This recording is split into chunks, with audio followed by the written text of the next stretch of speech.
जय Hind to all the aspirants on behalf of Goyla classes. मैं आप सभी का स्वागत करता हूं। और जैसे कि आपको पता है, टी और एटीओ के लिए हमने मेंस का एक सीरीज चला रखा है। एक सिस्टमैटिक है जिसमें हम सिलेबस को एक सीक्वेंस में कवर कर रहे हैं, और एक ये वाला जो आप तक आता है, जो अभी आपको लेक्चर मिल रहा है, जिसमें रैंडमली हम जीएस के किसी भी सेक्शन से आपसे एक मेंस राइटिंग क्वेश्चन को डिस्कस करते हैं, राइट। तो जो पिछला क्वेश्चन था उसको देख लेते हैं। ये एक क्वेश्चन आपको दिया गया था, वो था व्हाट आर ट्रेड विंड्स। अब हम देखेंगे ट्रेड विंड्स के बारे में। And why these winds are linked with trade, मतलब ये जो ट्रेड विंड्स हैं ये क्या हैं, और क्यों ये जो हवाएं हैं इनको एक ट्रेड यानी कि व्यापार से जोड़ा गया है, ये हमने समझना है, राइट। तो आइए देखते हैं। और जैसे कि आप देख पा रहे होंगे, एक पिक्चर से आपको समझ में आ रहा होगा कि इन हवाओं का इस्तेमाल किया जाता था जिससे कि जो शिप्स होते थे, क्योंकि उस समय तो जो इंजन्स थे उनका आविष्कार यानी कि इन्वेंशंस तो हुए नहीं थे, राइट। तो हवाओं का सहारा लिया जाता था शिप्स को एक कॉन्टिनेंट से दूसरे कॉन्टिनेंट को ले जाने के लिए, जिससे कि उसमें जो वस्तुएं होती थी उसको एक देश से दूसरे देश में ले जाया जाता था। तो ऐसे व्यापार होता था, राइट। जैसे वास्को ड गामा अभी जो आए होंगे वो कुछ इस तरह के शिप में आए होंगे, राइट। चलिए, तो जैसा कि स्टार्ट करने से पहले मैं एक कोट से शुरू करता हूं। देखिए, एरिस्टोटल आप जानते होंगे, ये एक शिष्य थे प्लाटो के। तो ये क्या कहते हैं, देखिए कितनी बढ़िया बात है। दोज हु नो, यहां पर कीवर्ड है हमारा नो, माफ कीजिएगा इसकी वो बदल देते हैं। दोज हु नो, तो नो देख लेंगे। Do, those that understand, teach. तो नो और अंडरस्टैंड ये दो कीवर्ड है इसमें। देखिए, नो का मतलब होता है किसी चीज को जानना, और अंडरस्टैंड का मतलब होता है समझना। अब देखिए, जानने और समझने में फर्क होता है। एरिस्टोटल क्या कह रहे हैं, दोज हु नो, जो जानते हैं वो करते हैं, दे डू, वो करते हैं, जो जानते हैं वो करते हैं। जैसा आप ड्राइविंग करना जानते हैं तो आप ड्राइविंग कर सकते हैं, राइट। और दूसरी बात है दोज दैट अंडरस्टैंड, टीच, जो समझते हैं वो पढ़ा सकते हैं। और पढ़ाने का यहां पर हम तात्पर्य ये ले सकते हैं, वी कैन से हियर दस दैट टीचिंग हियर मीन्स के जो लीडर होते हैं, लीडर क्या करते हैं, टीचिंग करते हैं, मतलब गाइडेंस देते हैं। टीचिंग को यहां पर क्या समझेंगे आप, गाइडेंस। तो गाइडेंस देने के लिए आपको क्या करना है, समझना है, ओके। तो जैसे कि गाड़ी की आप जब कैसे बनती है, कैसे वो कार्य करती है, ये जब उसके पीछे जितना भी मैकेनिकल साइंस है उसको आप समझ जाते हैं, तो आप किसी को भी गाइड कर सकते हैं कि गाड़ी आपने कैसे चलानी है, किस आरपीएम में चलानी है। अगर उस आरपीएम में अगर आप बहुत ज्यादा आरपीएम में चलाएंगे तो आपके इंजन पे प्रॉब्लम आएगी। अगर आप खाली जानते हैं तो आप गाड़ी सिर्फ चला सकते हैं, पर आप समझते हैं तो आप अंदर की जितनी भी उसकी इंजीनियरिंग है वो आप समझते हैं, राइट। और आप गाइड भी कर सकते हैं।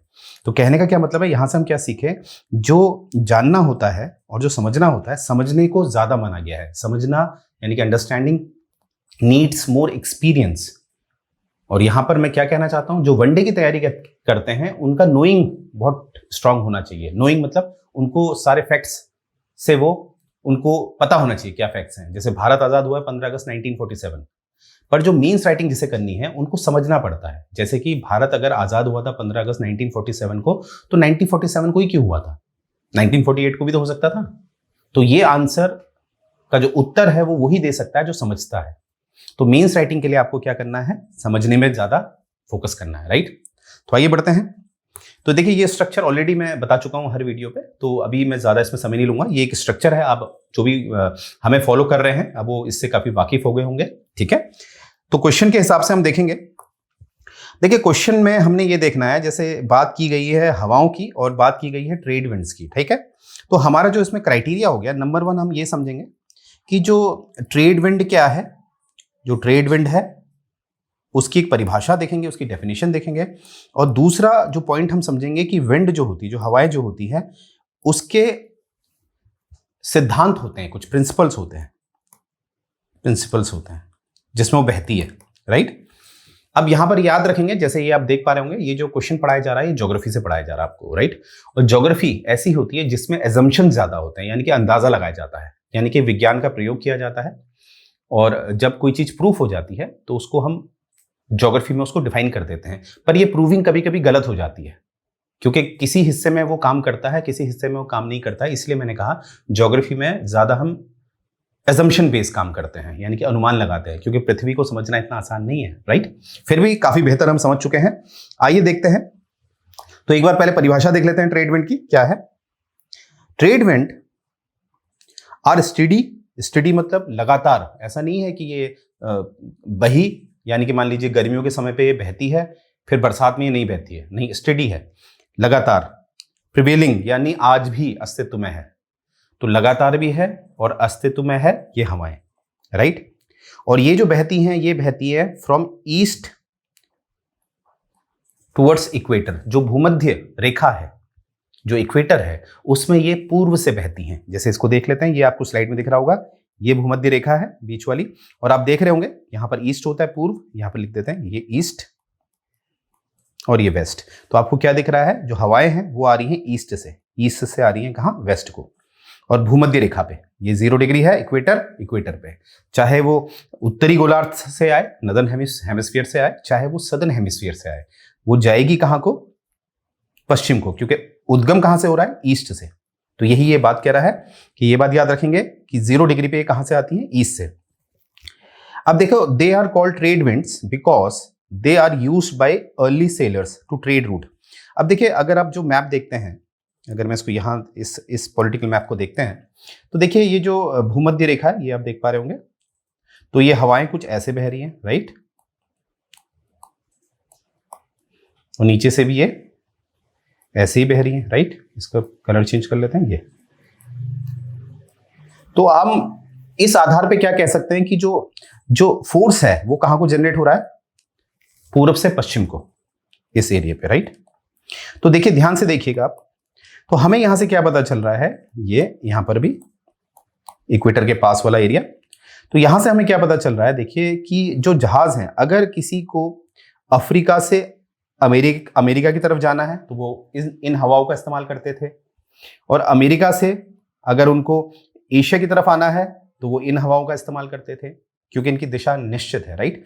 तो इस तरह से व्यापार होता था। ये देखिए, ये हवा यहाँ भी है, तो जो जहाज है पहले यहाँ से इस पॉइंट में आएगा, फिर ये इसको यहाँ ले जाएंगे, फिर यहाँ से यहाँ आएगा, क्योंकि उस समय इंजन का आविष्कार तो हुआ नहीं था। तो इस तरह से इन हवाओं का इस्तेमाल किया जाता था व्यापार के लिए। और जैसे कि मैंने कहा, ये हमेशा बहती रहती थी, है, आज भी है, और स्टेडी है, लगातार बहती रहती है, राइट।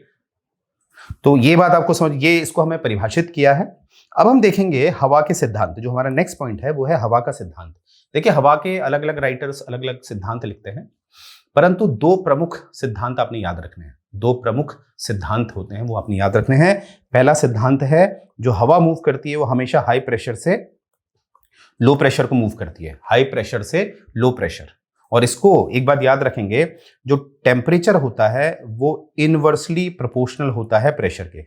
मेरा कहने का क्या तात्पर्य है? मुझे पता है मेरी क्लास वो देख रहा है जिसका विज्ञान नहीं है, तो डोंट वरी, उससे कोई फर्क नहीं पड़ता। इससे हम क्या सीखे? हम सीखे कि तापमान और प्रेशर का क्या संबंध है। अगर तापमान बढ़ेगा, टेम्परेचर बढ़ेगा, तो जो दाब है, जो प्रेशर है, वो कम होगा।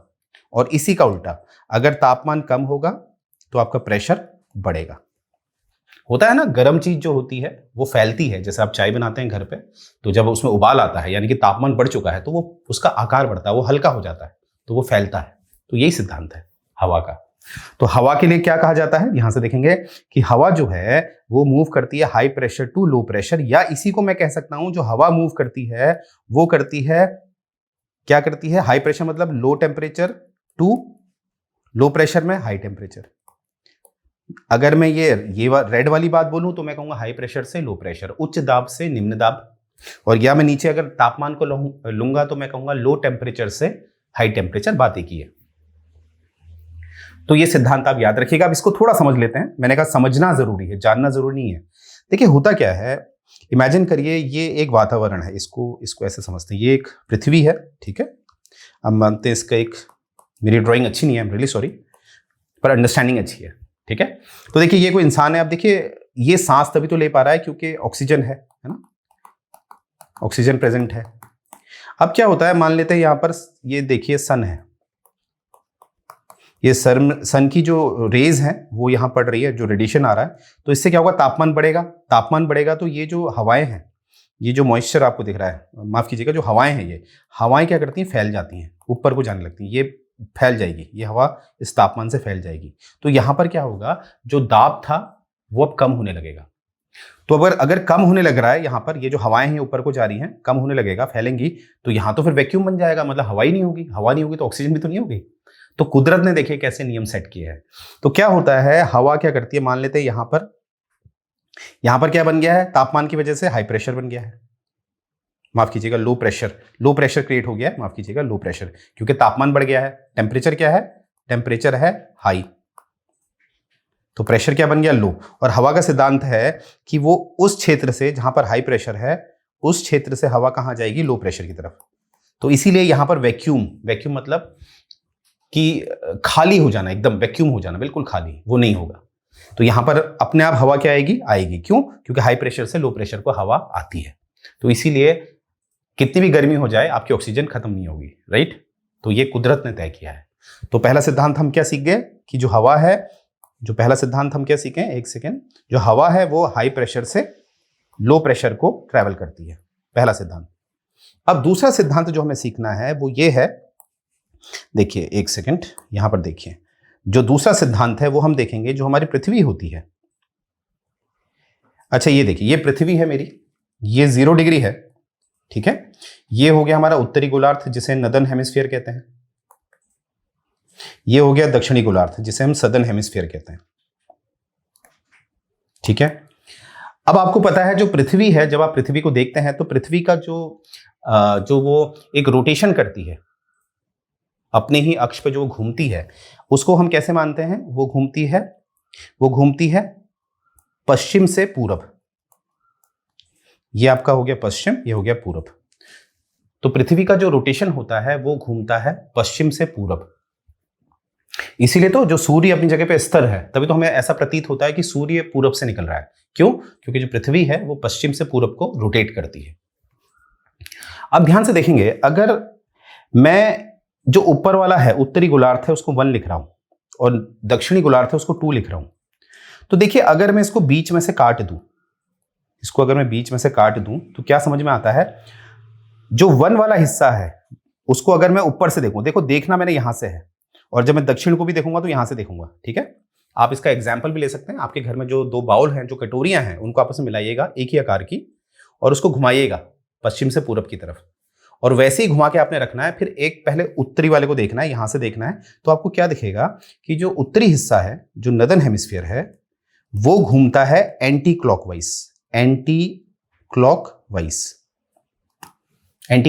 मतलब घड़ी कैसे घूमती है उसके विपरीत, घड़ी की सुई जैसे चलती है उस घड़ी के सुई के विपरीत। और जब आप दक्षिणी देखेंगे तो वो दिखेगा क्लॉकवाइज, यानी कि जैसे कि घड़ी घूमती है। अब इसका परीक्षण जरूर करिएगा, ज्योग्राफी तभी समझ में आती है जब तक आप प्रयास नहीं करेंगे, जब तक परीक्षण नहीं करेंगे, राइट। 2 कटोरियां लेनी है, उनको घुमाना, फिर चेक कर लेना है दोनों को निचले हिस्से से देख के, तो आपको समझ में आ जाएगा कि उत्तरी गोलार्ध जो घूमता है वो कहीं ना कहीं एंटी क्लॉकवाइज घूमता है और दक्षिणी क्लॉकवाइज। अब इससे क्या फर्क पड़ा, इससे फर्क क्या पड़ता है, अब मैं उत्तरी गोलार्ध में आ रहा हूं। अगर मैं उत्तरी गोलार्ध में ये सिद्ध कर दूं कि इस एंटी क्लॉकवाइज को घूमने की वजह से जो हवाएं हैं वो अपने दाईं तरफ यानी कि राइट साइड मुड़ती हैं, तो ऑटोमेटिकली नीचे दक्षिणी गोलार्ध में ये सिद्ध हो जाएगा कि जो हवाएं हैं वो बाईं तरफ यानी कि लेफ्ट टर्न लेती हैं, क्योंकि दोनों ही विपरीत घूम रहे हैं। कौन, उत्तरी कैसे घूम रहा है, एंटी क्लॉकवाइज, और दक्षिणी कैसे घूम रहा है, एंटी क्लॉकवाइज। तो मैं क्या प्रूफ करूंगा, उत्तरी वाला हिस्सा, दक्षिणी अपने आप प्रूफ हो जाएगा। आइए अब हम ले रहे हैं उत्तरी हिस्से को, नदन को। तो देखिए ज्योग्राफी में थोड़ा टेक्निकल होता है, ये खुद में एक साइंस है। तो इसमें देखिए ज्योग्राफी को हम साइंस में मानते हैं, बट हम इसको साइंस में नहीं जोड़ते हैं। जैसे आप साइंस लेते हैं उसमें ज्योग्राफी नहीं होती है, राइट। जैसे आप इंटर में पीसीएम लेते हैं तो ज्योग्राफी नहीं दिखती है, क्योंकि ज्योग्राफी के जो सिद्धांत हैं वो एकदम प्रूफ नहीं होते हैं, वो यूनिवर्सल नहीं होते हैं, वो चेंज हो जाते हैं अपने में, पर टेक्निकल भी है, इसलिए इसको कहीं ना कहीं एकदम साइंस वाला सब्जेक्ट नहीं माना जाता है, परंतु ये साइंस के सिद्धांतों पे ही चलता है, यानी कि प्रूफ मांगता है, ठीक है। तो इसीलिए देखिए अब हम आगे बढ़ते हैं। अब देखिए एंटी क्लॉकवाइज क्या हुआ, ये हुआ ना एंटी क्लॉकवाइज, ये इस तरह से जो मुड़ेगा ये एंटी क्लॉकवाइज है। अब देखिए इसको समझाने से पहले इसके लिए एक मैं आपको सिंपल सा उदाहरण दे रहा हूँ। यहाँ पर एक स्लाइड आ रही है, इसमें एक वीडियो मैंने डाला है, देखिए ये यहाँ पर आप देख पा रहे होंगे, ये गेम होता है जिसे गो मैरी गो कहते हैं, जिसमें हम बैठते हैं। कहीं भी आप चिल्ड्रन पार्क पे जाइएगा तो ये आपको दिखेगा और इसे आप घुमा रहे हैं, ठीक है। और परीक्षण करिएगा, इसमें बैठिएगा अगर आपके आसपास है तो एक बार जरूर ऐसे जैसे बच्चे बैठे हैं आपने भी बैठना है और बीच में बॉल रख लेनी है। देखिए ये एक वीडियो चलेगा, क्लिप चलेगा, आप देखिए क्या होता है। ध्यान देने वाली बात है, हमने पहला पॉइंट ये देखना है ये क्लॉकवाइज घूम रहा है या एंटी क्लॉकवाइज घूम रहा है। जब आप वीडियो देखेंगे तो सबसे पहला पॉइंट क्या देखेंगे, क्लॉकवाइज या एंटी क्लॉकवाइज। दूसरा ये पॉइंट देखेंगे कि बॉल फेंकी जा रही है, बॉल दाईं तरफ जा रही है या बाईं तरफ जा रही है, राइट। आइए देखते हैं। देखिए आप ये क्लिप देखिए, क्लिप देखिए आपको क्या दिखेगा। सबसे पहले आपने देखना है कि ये क्लॉकवाइज घूम रहा है या एंटी क्लॉकवाइज घूम रहा है। ये आपको दिखेगा ये एंटी क्लॉकवाइज घुमाया जा रहा है। और देखेंगे कि बॉल जो है, आप देखेंगे बॉल फेंकी जा रही है और बॉल किस दिशा में जा रही है, वो जा रही है दाहिनी तरफ, राइट साइड। तो आप देख पा रहे होंगे। तो यहां से हमने क्या देखा, इस स्लाइड से हमने क्या देखा, हमने देखा पहली जो बात हमने सीखी वो ये सीखी कि एंटी क्लॉकवाइज चल रहा है कुछ। यहां से देखेंगे एंटी क्लॉकवाइज चल रहा है।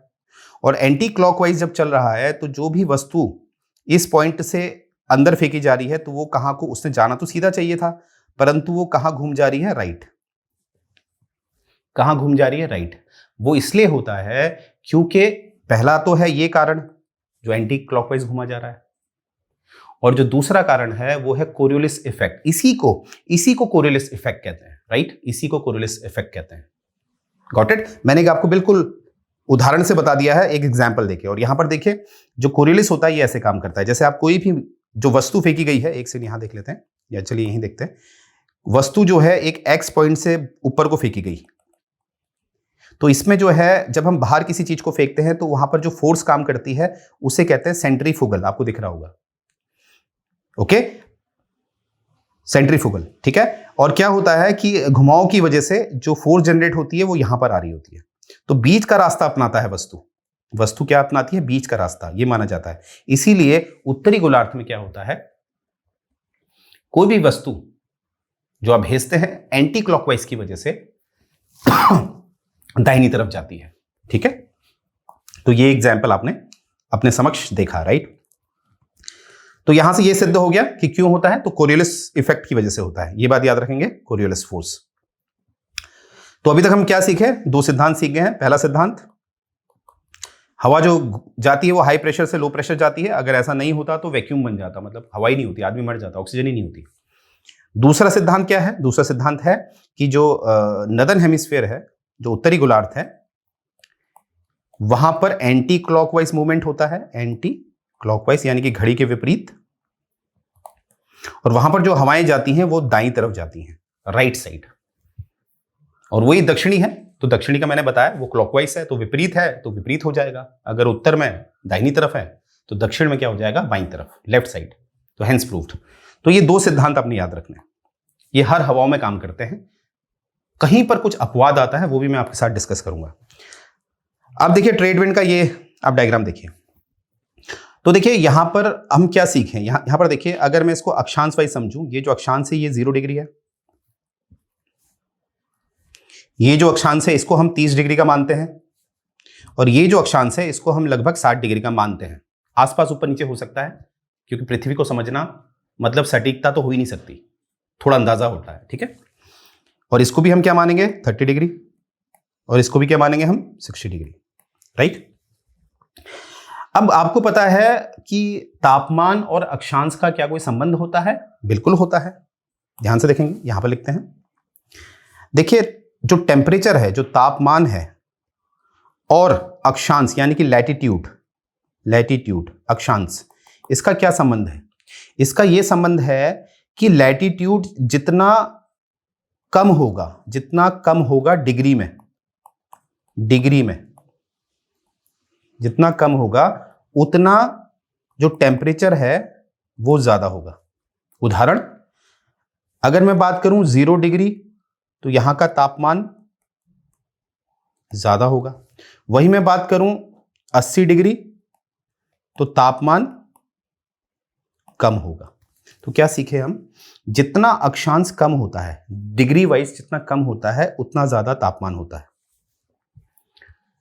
तो यानी कि जहां तापमान ज्यादा होगा वहां पर लो प्रेशर क्रिएट होगा, हमें पता है ये हमने सिद्धांत देख लिया है। तो यहां पर भी क्या हो रहा है, ध्यान से देखेंगे। अब देखिए, अगर बात करूं 0 डिग्री की और बात करूं 30 डिग्री की, तो इन दोनों में जो तापमान कम होगा वो कौन सा होगा, वो ये वाला। तापमान कम मतलब हाई प्रेशर, तापमान ज्यादा तो मतलब लो प्रेशर। और हवा का सिद्धांत है वो कहां को जाती है, हाई प्रेशर से लो प्रेशर। हमेशा कहां जाती है, हाई प्रेशर से लो प्रेशर। इसीलिए आप देखेंगे कि जो हवाएं आपको दिख रही है वो नीचे को आ रही है। और दूसरा सिद्धांत है कोरियोलिस, क्योंकि पृथ्वी घूम रही है तो ये बल जो है, कोरियोलिस बल यानी कि फोर्स जो है वो तो लगेगी, तो इसीलिए जो हवा है वो दाईं तरफ मुड़ जा रही है, राइट। और दक्षिणी वाले हिस्से में बाईं तरफ, आपको दिख रहा है। और देखिए, जब तक पृथ्वी घूमेगी कोरियोलिस फोर्स तो लगेगा।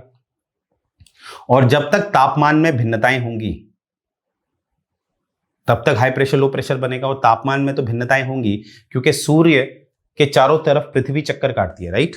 सूर्य के चारों तरफ, इसको भी देख लेते हैं एक बार। जैसे आप समझिए, ये मान लेते हैं सूर्य है, आप जानते हैं अच्छी तरह, और जो पृथ्वी इसके चारों ओर चक्कर काटती है वो इस तरह से काटती है। ये पृथ्वी मान लेते हैं और थोड़ी झुकी हुई है, आप जानते हैं। तो यहाँ की दूरी ज्यादा होती है, ये दूरी अगर मान लेते हैं इसको 2x मान लेते हैं तो इसको मैं x मान लूंगा। एग्जैक्टली डबल नहीं होती है, बस समझाने के लिए है कि ये दूरी ज्यादा होती है, ये दूरी कम होती है, राइट। और आपको पता है दूरी ज्यादा होने से क्या होता है, प्रकाश फैलता है। आप टॉर्च लीजिएगा, आप अपना कमरा एकदम डार्क कर दीजिएगा, लाइट ऑफ कर दीजिएगा, तो जब आप टॉर्च अपने दीवार के पास ले जाएंगे तो प्रकाश कम होता जाएगा, और टॉर्च बाहर ले जाएंगे तो प्रकाश फैलेगा। तो यानी कि उत्तरी गोलार्ध में इस समय जब ये दूरी दिख रही है आपको, जो अपूजी वाला पीरियड होता है, इस समय उत्तरी गोलार्ध में गर्मी होती है। अब आप कहेंगे सर सूर्य से दूर है तो गर्मी कैसे हो सकती है, हम जब आग के करीब होते हैं तब गर्मी लगती है ना। वो इसलिए है क्योंकि आपको पता है जो पृथ्वी है वो थोड़ी टिल्ट है, तो जो सूर्य की डायरेक्ट किरणें पड़ती हैं उत्तरी गोलार्ध में, सीधी किरणें, तो इसलिए होती है गर्मी। और दिन बड़े क्यों हो जाते हैं, क्योंकि दूरी ज्यादा है तो प्रकाश फैलेगा, और 24 घंटे तो मेंटेन ही रखने हैं ना। तो अगर दिन बड़े हो जाएंगे तो रातें छोटी हो जाएंगी, क्योंकि हमारे पास एक दिन का समय क्या है, 24 घंटे। तो इसीलिए इस समय क्या होता है, दिन बड़े होते हैं समर टाइम में, और रातें छोटी और गर्म होता है। और यहां पर हम चाहे सूर्य के नजदीक हैं, पर जो सीधी किरणें होती हैं वो पड़ती हैं दक्षिणी हिस्से पे, सदन पे। और दिन छोटे इसलिए हो जाते हैं क्योंकि सूर्य के करीब है, और रातें बड़ी हो जाती है, राइट। तो यहां से जो ये चल रहा है, और ये जो होता है, ये जो मूवमेंट है, इस मूवमेंट की वजह से दिन रात में तो फर्क आ रहा है, दिन लंबे रातें छोटी, और तापमान में भी भिन्नताएं आती हैं, डिफरेंस होता है टेम्परेचर में। तो क्या सीखे हम, ट्रेड विंड इसीलिए हमेशा बहती हैं क्योंकि ये दो बातें जो हैं, एक तापमान में भिन्नताएं होना जिसे हम ITCZ भी कहते हैं, उसके लिए अगर आपको ये वीडियोस पसंद आ रहे होंगे तो आप कमेंट सेक्शन करिएगा, ITCZ में भी हम वीडियो बना लेंगे, कोई दिक्कत नहीं है। ITCZ को मैं थोड़ा सा यहाँ बता दूंगा, डोंट वरी। तो ये जब तक होगा, ये प्रक्रिया जब तक होगी तब तक तापमान में भिन्नताएं आएंगी, डिफरेंस आएगा। और दूसरा मैंने आपको बताया कि कहीं ना कहीं जब तक पृथ्वी अपने ही अक्ष में घूम रही है, रोटेशन कर रही है, तो कोरियोलिस फोर्स लगेगी। तो कहीं ना कहीं जो ट्रेड विंड है या हवाएं जो हैं वो दो सिद्धांतों को फॉलो करती हैं। तो ट्रेड विंड तो हमेशा चलती हैं, इसीलिए। तो मुझे उम्मीद है यहां तक आपको समझ में आया होगा, understanding, it's not about knowing, right. अब यहां पर आप देखेंगे हमने टेक्निकली क्या कहते हैं, कुछ शब्द होते हैं, जैसे जब आप मीन्स राइटिंग करते हैं तो टेक्निकली आपने लिखना है। देखिए, आज जो सब्जेक्ट मैं आपसे डिस्कस कर रहा हूँ ये टेक्निकल सब्जेक्ट है, तो इसमें आपकी अंडरस्टैंडिंग क्लियर होनी चाहिए। अंडरस्टैंडिंग क्लियर होगी तो आप लिख सकते हैं, बहुत बढ़िया, क्योंकि इसमें कोई कमेंट आलोचना नहीं करनी होती है, बहुत आसान होता है। ज्योग्राफी से अगर कुछ क्वेश्चन आ गया तो बस आपने टेक्निकल शब्दों का इस्तेमाल करना है बस, राइट। और समझ में आ गया तो आप डायग्राम ही बना लेंगे, और जितना हो सके डायग्राम द्वारा समझाने की कोशिश करिए, कम शब्दों में अच्छा प्रेजेंटेशन आ जाता है, राइट। तो यहां पर देखिए कुछ शब्द हैं जो हमें देखने हैं, जिससे बीच वाला है ITCZ, ITCZ, इसको इंग्लिश में कहते हैं इंटरट्रॉपिकल कन्वर्जेंस जोन। ये क्या होता है, ITCZ क्या होता है, जो भी आपको बीच में दिख रहा है, ठीक है। देखिए, ITCZ का मतलब होता है ये सूर्य के पैरेलल होता है। क्या समझाना चाह रहा हूं मैं, जैसे इसको ऐसे देखेंगे, ये मानते हैं पृथ्वी है, राइट। ये है कर्क रेखा यानी कि ट्रॉपिक ऑफ कैंसर, ये है भूमध्य रेखा 0 डिग्री पे, इक्वेटर कहते हैं, और ये है आपकी ट्रॉपिक ऑफ कैप्रिकॉर्न जिसे हम मकर रेखा कहते हैं। ये 23.5 डिग्री में है, ये भी 23.5 डिग्री में है। अब होता क्या है, अगर जून की बात की जाए, देखिए पहले इसको ऐसे ऐसे ऐसे समझिएगा, एक सेकेंड। देखिए यहां अगर इसको खींचूं तो इसी के बीच जो सूर्य है उसकी डायरेक्ट जो रेज होती हैं, जो किरणें, सीधी किरणें होती हैं, वो पड़ती हैं। क्योंकि सूर्य जो है, जिस हिसाब से पृथ्वी चक्कर काटती है, तो कहीं ना कहीं सूर्य क्या होता है, एक समय पे यहां पर आ जाता है उसकी डायरेक्ट किरणें, और एक समय पे यहां पर। अभी मैं छोटा बना रहा हूं सूर्य को, पर समझाने के लिए कि सूर्य की जो डायरेक्ट किरणें हैं, अगर जब हम कहते हैं सबसे बड़ा दिन 21 जून को उसकी किरणें यहां पर होती हैं डायरेक्ट। फिर वहीं पर दिसंबर का माह होता है, वो यहां पर आ जाता है, माफ कीजिएगा सितंबर के महीने पे, सितंबर और दिसंबर में यहां, फिर वापस जाता है मार्च में यहां, फिर जून में यहां। तो आप समझ पा रहे होंगे सितंबर और मार्च में भूमध्य रेखा पे ये 2 बार प्रत्यक्ष, मतलब सीधी किरणें होती हैं सूर्य की। कहां? भूमध्य रेखा में, साल में 2 बार। अन्य जगहों पे जो होती है वो भी साल में 2 बार होती है, ऐसा नहीं है, ठीक है। पर यहां पर और इस पॉइंट में साल में 1 ही बार होती है। इसके बीच जितने भी पॉइंट है वहां पर साल में 2 बार, क्योंकि एक बार सूरज ऊपर जाएगा, एक बार नीचे आएगा, राइट। ये बात आप समझ पाए होंगे। तो ITCZ क्या है सर? ITCZ यही है, अगर सूर्य मार्च के महीने में यहां पर बैठा हुआ है, सूर्य की किरणें मार्च के महीने में यहीं पर पड़ती है ना, 21 मार्च में भूमध्य रेखा पे, इसको 0 डिग्री। तो जो सबसे ज्यादा जो ये प्रेशर बेल्ट है, ये कुछ इस तरह की होती है, सीधी नहीं होती है, इस तरह की होती है। इस तरह की क्यों होती है? क्योंकि कहीं पर समुद्र पड़ता है, कहीं पर भूमि। तो आपको पता है ज्यादा कौन तपेगा? अगर एक ही तापमान में हम पानी और जमीन को रखें तो ज्यादा तपेगी जमीन। तो वहां पर पानी के मुकाबले जो तापमान है उसमें भिन्नताएं आ जाती हैं। तो ये रेखा इसीलिए ऐसी होती है, ये जो लाइन है। तो यहां से हम क्या सीखे? अब देखिए, मार्च का महीना जो है 21 मार्च में ITCZ कहां बनेगा? भूमध्य रेखा पे। वहीं पर मैं यहां जाऊं, ये मैं जा रहा हूं 21 जून को। 21 जून को जो ITCZ कहां बनेगा? यहां पर, क्योंकि यहां पर सूर्य की किरणें हैं डायरेक्ट, तो वो यहां पर है। तो ITCZ सूर्य की जो प्रत्यक्ष रेखा होती है उसी पे चलता है। और जो ये होता है जहां पर सूर्य की प्रत्यक्ष रेखा है तो तापमान ज्यादा है, तो वहां पर क्या बना रहता है? Low pressure. तो सारी हवाएं आकर्षित होती हैं जहां जहां पर ITCZ बना होगा। एक समय पे यहां आकर्षित होंगी, एक समय पे यहां, मार्च के महीने में। तो हमारे एग्जाम, ये जो हमारी जो स्लाइड है, इसका जो एग्जाम्पल लिया जा रहा है ज्यादातर, वो ये लिया जा रहा है कि ITCZ अगर यहां बना है तो ये कब की बात हो रही है? मार्च की, और खासकर 21 मार्च की। तो मुझे उम्मीद है ये समझ में आया होगा आपको। तो यहां से आप समझ पाए होंगे। देखिए हमने क्या सीखा, क्यों ये मूवमेंट होता है, ये मैंने सिखा दिया कोरिलेस की वजह से। और क्यों यहां से यहां ये मूवमेंट हो रहा है, ये भी मैंने सिखा दिया आपको। High pressure to low pressure वाला सिद्धांत है। अब देखिए, एक जो लास्ट इसमें टेक्निकलिटी है वो क्या है? वो ये है कि सर बात समझ में आ गई। अब जैसे ये देखते हैं, अब ये जो 0 डिग्री से लगभग 30 डिग्री के बीच जो ये हवाएं जो हैं, देखिए हवा अगर इधर से इधर जा रही है, राइट, तो फिर ये आगे उठती भी है ना, हवा का एक सेल बनता है, मतलब हवा एक जगह से दूसरी जगह जाती है। फिर वहां पर क्या होता है, जैसे हाई प्रेशर से लो प्रेशर में गई, जैसे मान लेते हैं ये पॉइंट है X पॉइंट, ये है Y पॉइंट। तो यहां पर बना हुआ है हाई प्रेशर, यहां पर बना हुआ है लो प्रेशर। और हवा का सिद्धांत है वो हाई प्रेशर से लो प्रेशर को जाएगी, गई हवा। अब यहां पर क्या हुआ, जब ये यहां पहुंचेगी तो यहां तो लो प्रेशर क्रिएट है ना, लो प्रेशर क्रिएट है। तो क्या होता है, हवा यहां से उठने लगती है, क्योंकि उठ क्यों रही है, तभी तो लो प्रेशर बन रहा है। तो यहां से ये मूवमेंट होता है, फिर हवा इसको ऐसे से चलती है, राइट। तो ये एक ऐसे लूप बनता है, एक यहां से आई, ये है जमीनी हवा, फिर ये ऊपर जाती है, फिर ये जो हमारे ऊपर वाले मंडल में जो हवाएं बहती हैं वो है, तो यहीं से आई, ठीक है। इसीलिए कहा जाता है जो एनर्जी होती है, जो ऊर्जा होती है, इट कांट बी क्रिएटेड, उसे बनाया भी नहीं जा सकता और उसे डिस्ट्रॉय भी नहीं किया जा सकता, राइट। तो ये बात याद रखेंगे। अब देखिए यहां पर ट्विस्ट क्या है कि यहां पर आप देखेंगे कि सर ये बात तो समझ में आ रही है, ध्यान से देखिए, हेडले सेल में जो हवाएं हैं वो नीचे को आ रही है, बिल्कुल सही है। पोलर सेल में भी सही बात समझ में आ रही है, परंतु हेडले स्फेरल सेल में ये उल्टा क्यों हो रहा है? क्योंकि अगर इसका मैं अगर अक्षांश देखूं तो ये लगभग होगा 80 डिग्री के आसपास, ठीक है, 80 डिग्री मान लेते हैं, और ये वाला अक्षांश है 60 डिग्री। तो इन दोनों में तापमान किसका ज्यादा होगा? अगर देखा जाए तो तापमान किसका ज्यादा होगा? इसका, टेम्परेचर इसका ज्यादा होगा। और टेम्परेचर इसका ज्यादा है तो यानी कि यहां पर क्या बनना चाहिए? Low pressure. तो हवा का जो सिद्धांत है वो तो हाई प्रेशर से लो प्रेशर में आता है। तो हवा जो है इस वाले हिस्से में कहीं ना कहीं 80 डिग्री ऐसे आनी चाहिए, ऐसी आनी चाहिए, पर ये तो उल्टी जा रही है सर, ऐसा क्यों? पोलर में तो बिल्कुल सही है, जो सिद्धांत है वो फॉलो हो रहा है, हाई प्रेशर लो प्रेशर वाला। देखिए पोलर में तो वही प्रेशर, जो हाई प्रेशर लो प्रेशर वाला सिद्धांत है वो फॉलो हो रहा है, हेडले में भी वही फॉलो हो रहा है, परंतु फेरल में नहीं हो रहा, ऐसा क्यों? यहां पर जो 2 सिद्धांत है हमारे, अगर मैं फेरल सेल की बात करूं, हाई प्रेशर से लो प्रेशर वाला फॉलो नहीं हो रहा है, कोरिलेस वाला तो हो रहा है, परंतु एक सिद्धांत फॉलो नहीं हो रहा है, ऐसा क्यों? अब इसका क्यों का जो आंसर दिया गया है उसमें एक, मैंने कहा ना, एजम्पशन बेस है। देखिए होता क्या है जो जितना ज्यादा गर्म होगा वो उतना ऊपर जाएगा। तो यहां पर देखिए आपको क्या दिख रहा है, ये हवा बहुत ऊपर चली जाती है क्योंकि यहां सबसे ज्यादा तापमान गर्म रहता है, ठीक है, क्योंकि ये भूमध्य रेखा है। और जब ये हवाएं, जैसे पानी आप ऊपर छोड़ते हैं ना, तो पानी ऊपर गया, ये देखिए गया, तो वो इधर भी फैलेगा, इधर भी फैलेगा, राइट। और यहीं पर एक और पानी की बौछार है। अब ये जो बौछार है इसकी लंबाई ज्यादा है इसके मुकाबले, इसकी लेंथ आप देखिए बहुत ज्यादा है और इसकी लेंथ कम है। तो ये पानी क्या करता है, जो बहुत ऊपर जा रहा है इस पानी को दबा देता है, ये पानी को दबा देता है क्योंकि बहुत ऊंचाई से आ रहा है। जितनी ऊंचाई से आएगा उतना ठंडा होगा, और जितना ठंडा होगा, क्योंकि ऊंचाई जितनी बढ़ती है उतनी ठंड है, तो वो उतना ज्यादा डेंस होता है, घनत्व उसका उतना ज्यादा होता है हवाओं का। तो घनत्व ज्यादा होने की वजह से उसका भार ज्यादा होता है, तो वो क्या करता है, जो ज्यादा ऊपर से आता है वो दबा देता है, राइट। आप समझ रहे हैं मेरी बात।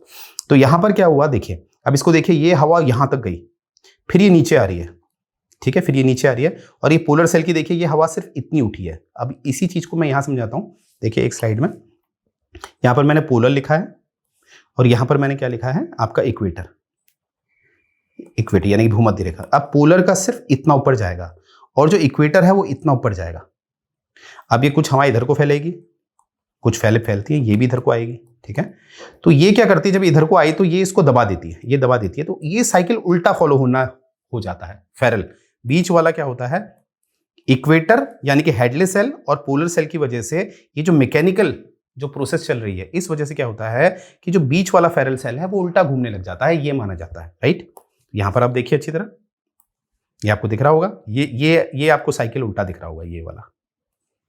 कारण क्या है, ये इसको दबा रहा है और ये कम उठ रहा है, तो ये उल्टा घूम जाता है। हेडले और पोलर सेल की वजह से फेरल सेल उल्टा घूम जाता है, और ये सबसे ज्यादा माना जाता है, ये कारण, राइट। देखिए कारण तो कुछ भी हो सकता है, पर सबसे जो हम मानते हैं अभी तक वो यही कारण मानते हैं। और देखिए हवाओं का एक सिद्धांत भी होता है कि जैसे आप देख रहे होंगे कि यहाँ पर हवाएं जो ऊपर उठती हैं, देखिए ये जब वो हवा ऊपर उठती है, जब सारी हवाएं नीचे मिलती हैं, तो जब वो ऊपर उठती हैं तो वो अपने साथ क्या करती हैं, अगर नीचे जो तल है उसमें अगर पानी है, यानी कि समुद्र है, झील है, मतलब उसको पानी मिल रहा है, तो ये इन हवाओं में क्या होगी, नमी होगी, और जितना ऊपर जाएगी उतनी ठंड होती है, आपको पता ही है।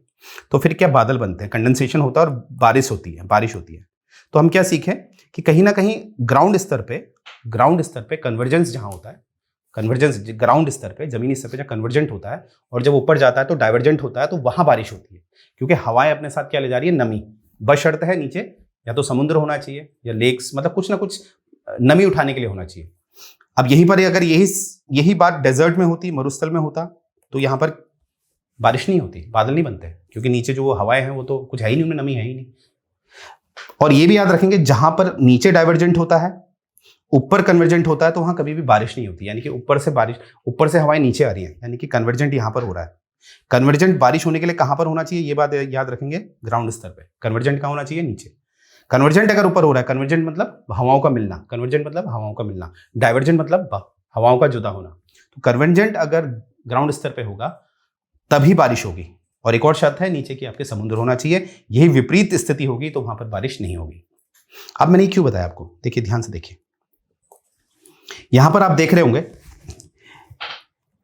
ये जो एरिया है, ये वाला एरिया, यहां पर कन्वर्जेंट हो रहा है, ये जो जहां पर आपको हॉर्स लैटिट्यूड लिखा है, यहां पर कन्वर्जेंट हो रहा है। कन्वर्जेंट की वजह से क्या होता है कि यहां पर ज्यादातर जो मौसम है वो क्या होता है कि यहां पर ज्यादा आपको बारिश नहीं दिखेगी, इस तरह का माहौल यहां दिखता है, राइट। क्योंकि मैंने कहा कन्वर्जेंट अगर ऊपर होगा तो वहां बारिश नहीं होगी, वो नीचे आ रही है ना हवा। दूसरा एक कारण और है, देखिए एक बात याद रखिएगा, इस पॉइंट का, या वो ये पॉइंट हो, देखिए जब भी क्या होता है, देखिए ये जो हवा आ रही है यहां से आ रही है, अगर फेरल सेल की जो हवा आ रही है वो यहां से आ रही है, और जो हेडले सेल है उसकी हवा यहां से आ रही है, राइट। इसको अगर मैं एक्स पॉइंट मानूं और इसको अगर मैं वाई पॉइंट मानूं, तो देखो दोनों हवाओं का जो उद्गम अक्षांश है, जो लैटिट्यूड है, वो अलग है। तो दोनों हवाओं का घनत्व अलग अलग होता है, इसीलिए जब दो डिफरेंट टाइप की विंड्स आपस में करीब आती हैं तो वो एकदम एक दूसरे को मिलती नहीं है, स्वीकार नहीं करती हैं, तो थोड़ा सा वैक्यूम बना देती हैं। थोड़ा सा क्या बना देती हैं, वैक्यूम, मतलब आपस में मिलती नहीं है, क्योंकि घनत्व अलग अलग है। तो इस वजह से क्या होता है, यहां पर इस वाले एरिया पे क्या होता है, हवाएं नहीं होती हैं, एक लोकल लेवल की छोटी मोटी हवा होती है, क्योंकि हवा तो होगी, ऑक्सीजन तो है, छोटी मोटी हवा होती है। उन हवाओं में इतना बल नहीं होता है कि वो जहाज को आगे बढ़ा सके। तो होता क्या था उस समय, अब कंपास तो होते नहीं थे बड़े बड़े अच्छे वाले जो सटीक बताएं, तो कभी कभी क्या होता था, जहाज आते थे जैसे आ रहे गलती से इस अक्षांश के बीच में आ गए तो फंस जाते थे, क्योंकि है ना, हवा तो है ही नहीं है, ट्रेड विंड तो है ही नहीं उस तरह की, तो जहाज फंस जाते थे। तो उस समय क्या करते थे, इसका एक ऐतिहासिक कारण है हॉर्स लैटिट्यूड रखने का, कि जो घोड़े होते थे उनको समुद्र में फेंक दिया जाता था, घोड़ों को समुद्र, जिससे कि जहाज क्या हो जाए, हल्का हो जाए। उसके बाद जो उनके जो नीचे गुलाम होते थे वो फिर चप्पू चलाते थे, वजन कम करने के लिए घोड़ों को फेंक दिया जाता था। तो इसीलिए तब से इसका नाम क्या रखा गया, हॉर्स लैटिट्यूड। तो आप समझ गए होंगे हॉर्स लैटिट्यूड क्यों है। क्या सर हम इसको भी हॉर्स लैटिट्यूड कह सकते हैं? कह सकते हैं, परंतु ज्यादातर जो व्यापार होता था, देखिए ये देखिए ऊपरी हिस्से में ना, उत्तरी हिस्से में ज्यादा हमारी जमीनें हैं और ज्यादा व्यापार इसी समय होता था, क्योंकि विकास यहीं का पहले हुआ ना, व्यापार ज्यादा यहीं होता था, इसीलिए यहीं पर घोड़ों को फेंका जाता था। नीचे तो शिप लेके नहीं जाते थे, उतना ज्यादा व्यापार नहीं होता था, वो उत्तरी हिस्से से हो जाता था। टेक्निकली कह सकते हैं हॉर्स लैटिट्यूड, क्योंकि वहां ज्योग्राफिकल जो फिनोमिनन है वो तो वही चलेगा। परंतु क्या होता है कि उत्तरी हिस्से में ज्यादा व्यापार होता था, इसीलिए हॉर्स लैटिट्यूड का जिक्र जो है वो हम उत्तरी के लिए करते हैं। तो जब भी आप इसमें मैप बनाएंगे तो आपने हॉर्स लैटिट्यूड ऊपर ही लिखना है। तो ITCZ हमारा तैयार हो गया है, हॉर्स लैटिट्यूड हमारा तैयार हो गया है, और मैंने ये भी बता दिया आपको कि फेरल सेल उल्टा क्यों घूमता है, क्यों घूमता है, हेडले और पोलर सेल की वजह से। तो ये हैं आपके ट्रेड विंड्स, राइट, इसीलिए हमेशा घूमते रहते हैं। ये देखिए horse latitude are the sub tropical region. Sub tropical मतलब क्या होता है, जैसे ये है कर्क रेखा यानी कि ट्रॉपिक ऑफ कैंसर, ये है मकर रेखा, इसके ऊपर वाला हिस्सा ये वाला हिस्सा, और मकर रेखा के ये वाला हिस्सा, यानी कि जिसे हम कहीं ना कहीं फेरल सेल कहते हैं, फेरल सेल वाला हिस्से को हम सब ट्रॉपिकल कहते हैं, राइट। तो ये है, देखें, तो वहीं पर हॉर्स लैटिट्यूड है, मैंने आपको बताया था, जैसे मैप पे भी देख सकते हैं। आज के समय पे बोल रहा है कि आजकल जो है, तो ये देखिए, ये तो वो वाली बात ये बोल रहा है जिसमें मैंने बताया था be force to throw horses, मतलब उनको फिर मजबूरी में क्या होता था, घोड़े फेंकने पड़ते थे, क्योंकि जहाज आगे बढ़ ही नहीं पाता था। तो मुझे उम्मीद है, देखिए ज्योग्राफी मैंने आपको जो भी बताया आप इसको माफ कीजिएगा, जो भी मैंने आपको बताया ये टेक्निकल था और इसमें परफेक्शन आती है आपके प्रैक्टिस के द्वारा। तो मैंने कोशिश करी है इसको हर स्तर पे मैं आपको हर तरीके से आपको समझाऊं। तो ये है आपका एक ज्योग्राफी का मेंस राइटिंग, जैसे आपने मेंस राइटिंग करनी है, राइट। तो मेंस राइटिंग कैसे करेंगे एक बार देख लेंगे। जैसे पूछा गया ट्रेड विंड, तो सबसे पहले आप इसकी क्या देंगे, परिभाषा, डेफिनेशन देंगे, जो मैंने बताई कि हमेशा बहती है, स्टेडी है, हमेशा बहती है, ठीक है। और फिर आप देखेंगे कि हवाओं के जो दो सिद्धांत हैं, यानी कि जो ट्रेड विंड है उत्तरी गोलार्ध में वो कैसे जाती है, पूर्व से पश्चिम की तरफ और दाईं तरफ घूमती है, इसीलिए कैसे जाती है, पूर्व से पश्चिम की तरफ। क्यों है कारण, कोरियोलिस के कारण है। और हाई प्रेशर से लो प्रेशर जा रही है, क्यों, वो भी मैंने आपको समझाया। तो परिभाषा आप देंगे सबसे पहले, ट्रेड विंड क्या होती है वगैरह वगैरह, जैसे सिंपल सा ये वाली डेफिनेशन देंगे, ज्यादा नहीं लिखेंगे, ये वाली बात लिखेंगे अपनी डेफिनेशन में, बस इंट्रो में इतना देंगे। और बाकी जो भी आपने बताना है कि जैसे ये दो सिद्धांत पे फॉलो करती है, हवाएं ज्यादातर दो सिद्धांतों में फॉलो करती हैं, जैसे हाई प्रेशर से लो प्रेशर, पहला सिद्धांत ये आपने बता दिया। दूसरा देखिए, इस तरह से आप एक डिजाइन बना सकते हैं, ठीक है, जिसमें मैंने आपको कोरियोलिस के बारे में बताया। तो ये जो सिद्धांत हैं ये आप दिखा देंगे, फिर ऐसे एक मैप बना देंगे आप, मैप में आप दिखाएंगे। तो ये हवाओं का जो बहाव है, इस कारण क्या होता था, नाव जो है, क्योंकि इन हवाओं में काफी बल होता था, तो जहाज क्या करते थे, ऐसे व्यापार करते थे। और पृथ्वी गोल है तो ऐसा जरूरी नहीं है कि एक ही दिशा है, कोई नहीं, आप एक घूम फिर के यहीं आ सकते हैं, राइट। आप उल्टा अगर नहीं जा सकते हैं तो आप घूम के जा सकते हैं, तो इसीलिए व्यापार होते थे, व्यापार के लिए इसको इस्तेमाल किया जाता था इन हवाओं को, राइट। तो ये आप दिखा सकते हैं। बाकी ये भी याद रखेंगे, जैसे मैंने आपको जो डेटा दिया है। तो मुझे उम्मीद है आपको लेक्चर पसंद आया होगा। देख पा रहे होंगे आप, जैसे यहाँ पर जो महक स्वामी मैम है उन्होंने टेस्ट सीरीज ली थी, तो इसीलिए मैं कह रहा हूँ आपने टेस्ट सीरीज जरूर लेनी है। एग्जाम नजदीक है, आपको पता चलेगा आपकी रैंकिंग क्या है, ठीक है। जैसे महक स्वामी मैम पहले SDM बनी, तब भी इन्होंने यहाँ से टेस्ट सीरीज लेना जारी रखा और अंत में IPS बनी। तो ये होता है जो टॉपर्स होते हैं उनकी सोच, it's all about your thinking. और ये 3 टेस्ट सीरीज हैं, आप जानते हैं अब। तो ये है आपकी पेपर 1, पेपर 2, पेपर 3 की ये आपकी टेस्ट सीरीज है, और जिसमें क्या करना है आपने, अगर आप इंडिविजुअली इन्हें परचेस करते हैं तो इट विल कॉस्ट यू 2999, और अगर कॉम्बो लेते हैं तो इट विल कॉस्ट यू 7999। और मैं बोल रहा हूँ इसको कॉम्बो ही लीजिएगा, क्योंकि देखिए मैंने हमेशा कहा ये इंपॉर्टेंट नहीं है कि आप एक सब्जेक्ट में परफेक्ट हो जाइए, 90% ले आइए, दूसरे सब्जेक्ट में 30% लाएं तो आपका पेपर नहीं निकलेगा। तब भी आप 60% लाइए हर सब्जेक्ट में, तो आपका सिलेक्शन पक्का, राइट। और इसमें फायदा क्या है आपको, जो गवर्नमेंट अकाउंट के जो चैप्टर 1 to 8 हैं उसमें डिस्कशन किया जा रहा है लाइन बाय लाइन, वो आपको फायदा होगा, क्योंकि मोस्टली लोग उसी से डर रहे हैं, राइट। और नेक्स्ट है इसमें स्टडी मटेरियल आपको दिया जाएगा, प्रोवाइड किया जाएगा। नेक्स्ट हम देखेंगे एक प्रीमियम लेक्चर्स भी आपके लिए, प्रीमियम लेक्चर्स में आपको स्टडी मटेरियल भी मिलेगा, that will cost you only 2999 only, ठीक है। और ये देखिए ऐसे हम कॉपी चेक करते हैं जो आप मीन्स लिखते हैं। ये जो मोहित लाठी जी हैं, ये AE2 में इनका सिलेक्शन हुआ है, देखिए इनकी कॉपी है ये आप देख पा रहे होंगे ये। और इस तरह से फैकल्टी द्वारा ये चेक किया जाता है। देखिए एक एक पॉइंट पकड़ा गया, एक एक पॉइंट, और ऐसे रिमार्क भी दिए गए हैं। तो जहां पर भी कमी होती है, जो हमारी एक्सपर्ट फैकल्टी है वो रिमार्क देती है, जिसपे आप उसमें काम करें और बेहतर हो जाए और मेरिट में फर्स्ट नंबर पे आ जाए। और आप देख ही रहे होंगे कि हमारी एक सिस्टमेटिक जो सीरीज चल रही है ATO TO मेंस के लिए, असल में उसमें आपको क्या फायदा, उससे आपके IAS PCS की भी तैयारी हो जाएगी। उसमें आप चेक करिएगा क्वेश्चन का लेवल अलग लेवल में पढ़ाया जा रहा है, तो उसमें आपको बहुत फायदा होने वाला है। और ये स्केड्यूल ऑलरेडी आपके साथ डिस्कस किया जा चुका है, वीकली स्केड्यूल आपके साथ डिस्कस किया जा चुका है। तो ऑन डेली बेसिस 2 PM पे वो आ रहा है वीडियो उसका, राइट। नेक्स्ट हम देखेंगे, ये हमारा टेलीग्राम चैनल, आप इसे ज्वाइन करिए क्योंकि इसमें डेली अपडेट्स और इंपॉर्टेंट इन्फॉर्मेशन हम शेयर करते हैं, जिससे कि आपकी तैयारी में कोई कमी ना रहे, आप पीछे ना छूटें, राइट। तो देखिए ये है आप कल का क्वेश्चन, ये इकोनॉमिक्स से आ गया है। मोस्टली आप देख रहे होंगे हमारा जो ये वाली सीरीज है उसमें आपको पॉलिटी से मिल रहे हैं, हिस्ट्री से मिल रहे हैं, ज्योग्राफी से भी मिल गया। अब नेक्स्ट आपको मिल रहा है इकोनॉमिक्स से। तो इसमें पूछा गया है what is the difference between nominal GDP और रियल GDP। GDP मतलब सकल घरेलू उत्पाद। तो एक नॉमिनल GDP होती है, एक रियल GDP होती है, उसमें क्या फर्क होता है। तो पहले दिन आपको क्वेश्चन इसलिए दे दिए जाते हैं, आप थोड़ा प्रिपेयर हो जाइए, जिससे कि जब मैं आपको पढ़ाऊं तो आप ऑलरेडी फैमिलियर रहे। और प्लीज देखिए, आपने मेंस जब तक आप नहीं लिखेंगे तो आप मेंस अच्छा नहीं कर पाएंगे। मान लीजिए मेरी बात, I have some experience, that is why I am saying, that is why I am saying, right, because I have some experience. तो मुझे उम्मीद है ये लेक्चर आपको पसंद आया होगा। यहीं से अपना लेक्चर एंड कर रहा हूं। जय हिंद।